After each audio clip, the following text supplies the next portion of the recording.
Stand and Deliver by Dale Carnegie. Anyone can speak well in public. No matter who you are or how fearful you may be of addressing an audience, you can become a powerful speaker. To do so, learn everything you can about your subject.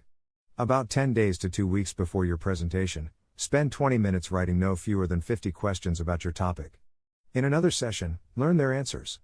This will help you create an outline for your speech. Now, start rehearsing repeatedly, in your mind, in the car, before a mirror or with your friends.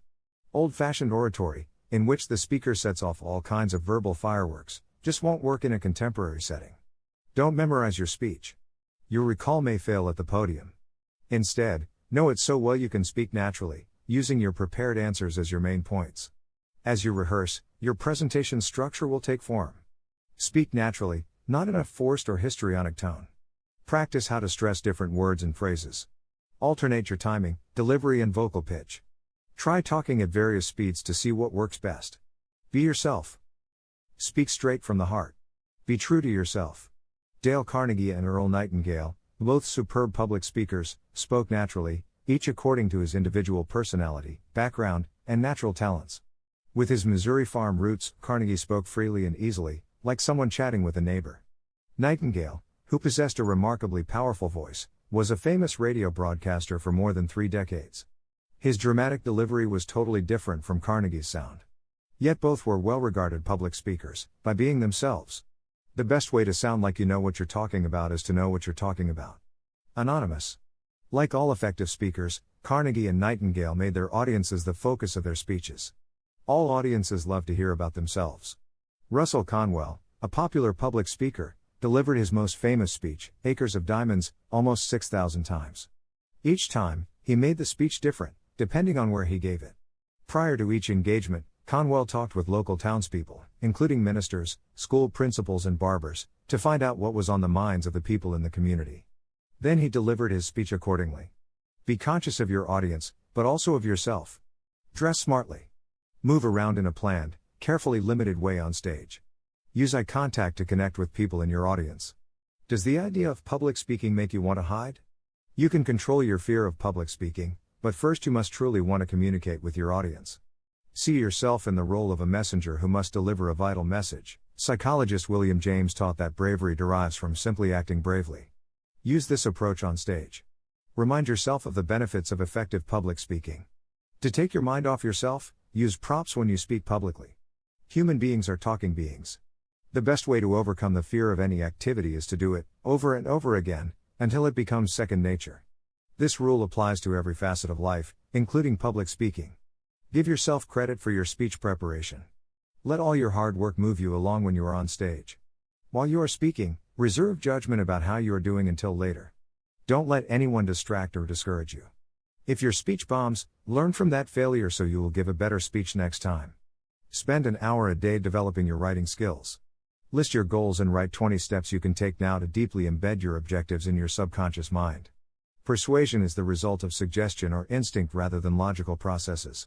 When he first started out as a writer, novelist Stephen King, then a poor laundry worker, received one rejection notice after another from publishers. One day, after he'd received 2 rejections, he threw out the manuscript for his book Carrie. His wife retrieved it and sent it to Doubleday, which published it. Carrie sold in the millions, and King was on his way to fame and fortune. Did you hear the one about? Humor is a valuable tool for speakers, but you don't have to be funny to use humor in your speeches.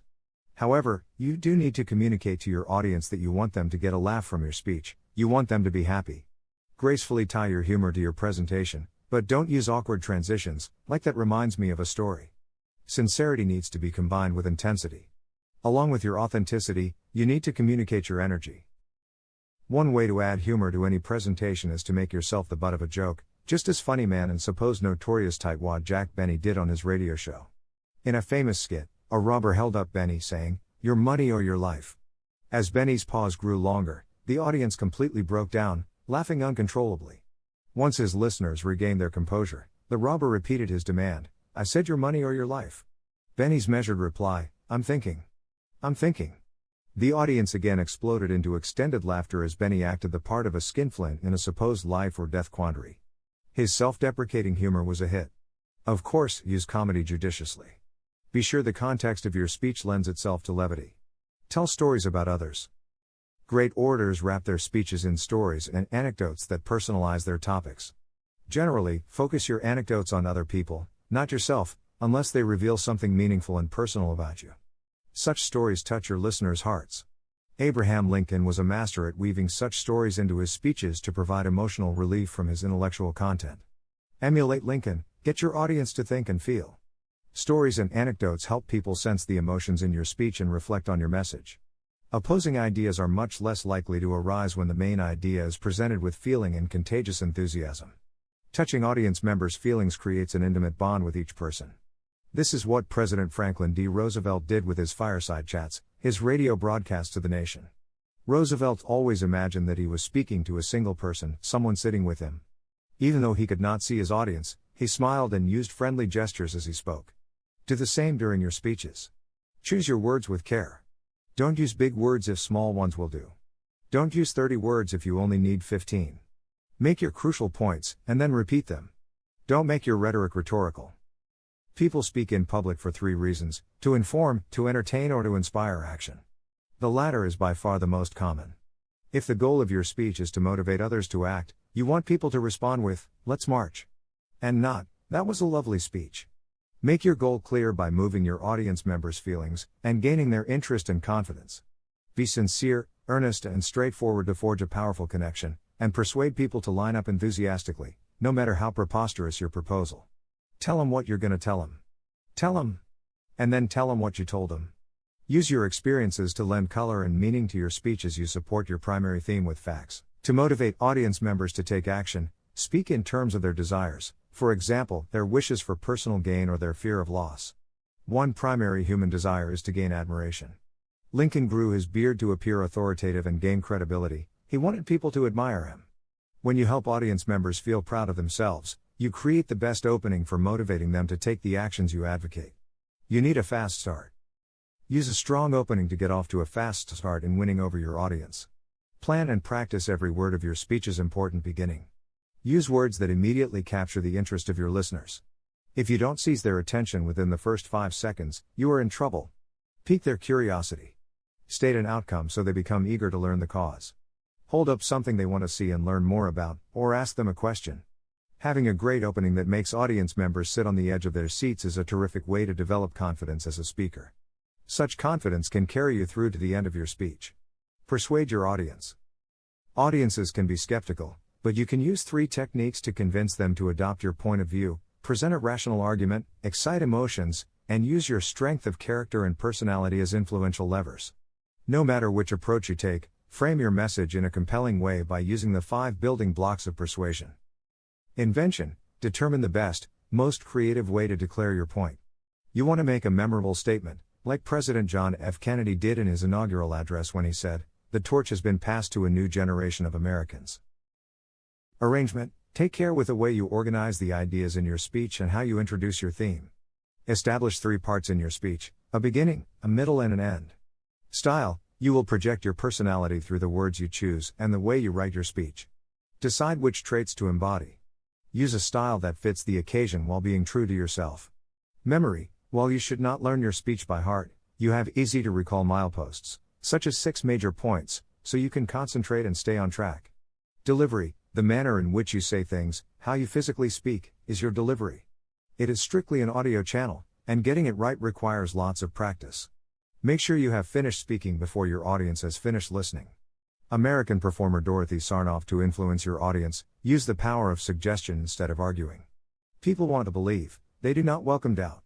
Help your audience believe you by introducing memorable concepts and wiping any contradictory ideas from their consideration. If you present your main ideas in a strong, convincing, and enthusiastic fashion, opposing ideas will find little purchase. Enthusiasm is contagious. Repetition is persuasive. You can say the same thing over and over, but don't say it the same way twice. Change it a bit. Present your main ideas in several different ways so you don't sound boring. Trade on positive associations to influence the audience. The magic formula. Decades ago, Dale Carnegie Training developed a surefire plan for public speaking, the 3-step magic formula. Use it to motivate audience members to take action. Share some type of personal experience that relates to a specific action you want your listeners to take. Deliver a lesson by recreating your personal experience so vividly that it has the same impact on the members of your audience that it had on you. Put your heart in your words. Directly ask your listeners to carry out the action you are recommending. As briefly and as concretely as possible, tell them what you want them to do. Explain what advantage they will gain by doing so. In brief, tell the audience how they will benefit from taking action as you suggest. It's quite simple. Say what you have to say, and when you come to a sentence with a grammatical ending, sit down. Winston Churchill. This speech plan is ideal for between 2 and 3 minute speeches. Audience members will quickly become emotionally involved in your personal story, but they won't catch on to your primary speech point until your speech is nearly over, a powerful moment of revelation. Wrapping things up.